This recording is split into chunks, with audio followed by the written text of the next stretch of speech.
Faleminderit. Kristi Vaku nga Dhoma Tregtare Gjermane. Pyetja ime ka të bëjë me faktin nëse bizneset që sipas vlerësimit tuaj duhet marrin pjesë në paqen fiskale, nuk marrin pjesë, cilat janë pasojat dhe këto pasoja do fillojnë të ndihen. Nuk ka pasoja kur nuk do paqe. Kur nuk do paqe, pasojat i ke vet. Nuk është puna se do të themi ne pse s'do ti paqe. Pyetja ime është, këto pasoja do fillojnë të ndihen pas përfundimit të afatit apo përpara? Jo më i dashur, jo. Paqja është marrëveshje vullnetare. Ne ju ofrojmë paqe. Ju s'doni paqe, është e drejta juaj. Çfarë problemi ka? Kjo është marrëveshje vullnetare. Pra është për të gjithë bizneset që duan të rishikojnë. Ti mund të thuash unë s'dua të rishikoj asnjë faturë se unë jam rregull. Po të erdhën pastaj edhe të gjetën jo në rregull, është temë tjetër. S'ka pasojë, kjo nuk është me detyrim. Paqja është për çdo që do paqe. Kushdo që do të vetë korrigjohet, paqja i ofron që ta bëj këtë gjë në paqe. Mos konsiderohet shkelës, mos konsiderohet fshehës etj. Pra ti për shembull, vjet unë të shoh që në distancë që ti nuk i ke deklaruar të gjitha sepse ke qenë shumë i zënë. Tani ti mund t'i kthesh asaj të vjetmesh edhe ta rishikosh pasqyrën dhe thua shiko, këtu kam gabuar me, ku diun, 5 lekë. Dhe pas kam fituar 5 lekë më shumë, por nuk kam pas mendjen dhe nuk i kam numëruar si duhet. Dhe paqja t'jep mundësinë që këtë 5 lekëshin ta kontabilizosh dhe për këtë 5 lekëshin të paguash 5% të fitimit, jo 15 siç paguan normalisht për pjesën tjetër. Nuk do ta bësh, është drejta jote, s'ka asnjë pasojë, nuk është me zor. Thjesht që do kesh kontrolle, do kesh situata burokratike, ngarkesa etj. Nëse do t'i eliminosh gjitha këto, se nuk është vetëm korrigjimi. Fillon me deklarimin, pra ti thua, shiko, unë do vi, do ulem me taksat, dhe do t'ju them, me administratën tadhimore, do i them, parashikoj këtë fitim për këtë vit. Administrata tadhimore, sipas formulës që ka, që e lidh me rritjen ekonomike etj. Dhe bën dhe projeksionin se i ka ato që ke deklaruar ti në 3 vite, 5 vite, të thotë, shiko, ky parashikim yt është pak më pak se sa ne mendojmë, kështu që a bijem dakord që ti do fitosh 100 lekë këtë vit? Po, bijem dakord, për këtë 100 lekë do paguash 15% dhe pastaj ti vazhdo. Kjo ty t'jep avantazhi që po fitove në një gjë më shumë, ti nuk je në konflikt me ligjin. Ndërkohë që për sa i përket të djeshmes, ti mund t'i korrigjosh, mund mos i korrigjosh, është puna jote. Pra është vullnetare. Nuk ka asnjë detyrim.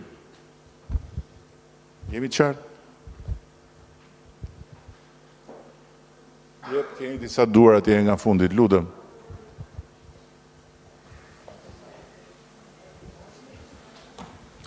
Përshëndetje edhe përgëzoj për këtë takim. Ajo për të fokusuar tek paqja fiskale, besoj se ka shumë biznese që kanë, të themi në procese gjyqësore, civile. Në momenti që këto biznese tërhiqen nga ankimimi i apelimi, janë në afate dhe kanë hapësira për të përfituar nga paqja fiskale? Faleminderit. Unë them normalisht po. Po, pra ka parashikimi i ligjit është i tillë që bizneset që janë në procese gjyqësore, nëse tërhiqen, përfitojnë nga paqja fiskale dhe në ndërkohë, por ama nuk do të ketë një vendim të formës prerë. Pra, ato që janë në proces, ku nuk ka një vendim të formës prerë, kanë të drejtë të përfitojnë. Po më falë, kur fola për konflikt me ligjin, nuk isha parasysh procese gjyqësore natyrës administrative që keni. Se përmenda jo për ata, flas procese gjyqësore që mund të lidhura me problematika që janë përtej kësaj. Nuk flas për, nëse je në një proces sepse të kanë hetuar dhe prokuroria po të ndjek për X gjë, aty nuk mundet do të kemi asnjë lloj paqe.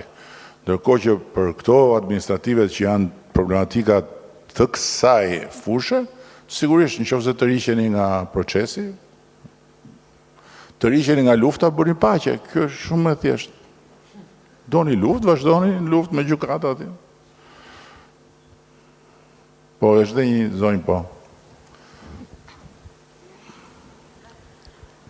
Përshëndetje, këtu përfaqësoj shoqatën e energjive të rinovueshme, AREA, prodhues të energjive të elektrike nga burime të rinovueshme, që tashmë, siç e dim, është afërsisht 45% e prodhimit vendas është nga prodhues të energjive të rinovueshme që kanë investuar që nga viti 2009 deri tani.